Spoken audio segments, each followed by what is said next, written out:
কুমিল্লা ১ আসনের সাবেক সাংসদ মোহাম্মদ সুবিদ আলী ভূঁইয়ার ছেলে মোহাম্মদ আলী ছিলেন দাউদকান্দি উপজেলা পরিষদের চেয়ারম্যান।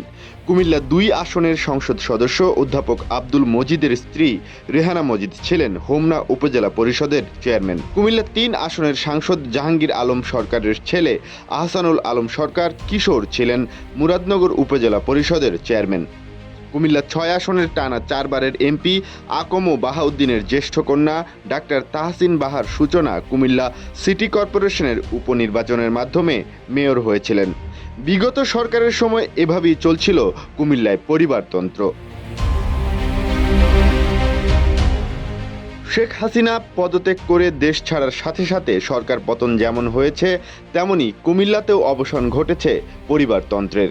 অন্তর্বর্তী সরকার গঠনের পর স্থানীয় সরকার মন্ত্রণালয় থেকে সিটি কর্পোরেশন ও উপজেলা দায়িত্বপ্রাপ্তদের অপসারণের পর ঘটে এই অবসান। এর আগে পারিবারিক রাজনীতির ঘেরাটোপে আবদ্ধ ছিল পুরো কুমিল্লা জেলা। যমুনা রেফ্রিজারেটর, খাবার ফ্রেশ তো লাইফ জম্পেশ। কেমন ছিল কুমিল্লার রাজনীতির অবস্থা সেটি জেলার সংসদীয় আসনগুলোর সাংসদ এবং তাদের আত্মীয়দের স্থানীয় প্রশাসনে পদপদবি দেখলেই বোঝা যায়। জাতীয় সংসদের কুমিল্লা ১ দাউদকান্দি ও তিতাস আসনে সংসদ সদস্য ছিলেন মোহাম্মদ সুবিদ আলী ভূঁইয়া। তার ছেলে দাউদকান্দি উপজেলা পরিষদের চেয়ারম্যান ছিলেন মোহাম্মদ আলী। এমনকি একই আসন থেকে জাতীয় সংসদ নির্বাচন করার লক্ষ্যে আওয়ামী লীগ থেকে মনোনয়ন ফরম সংগ্রহ করেছিলেন বাপ ছেলে দুজনই। কুমিল্লা ৬ আসনের টানা ৪ বারের এমপি ছিলেন আকম বাহাউদ্দিন।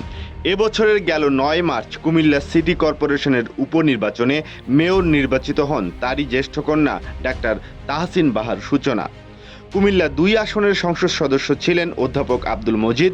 এবারের জাতীয় সংসদ নির্বাচনে স্বতন্ত্র প্রার্থী হয়ে জয়লাভ করেন তিনি।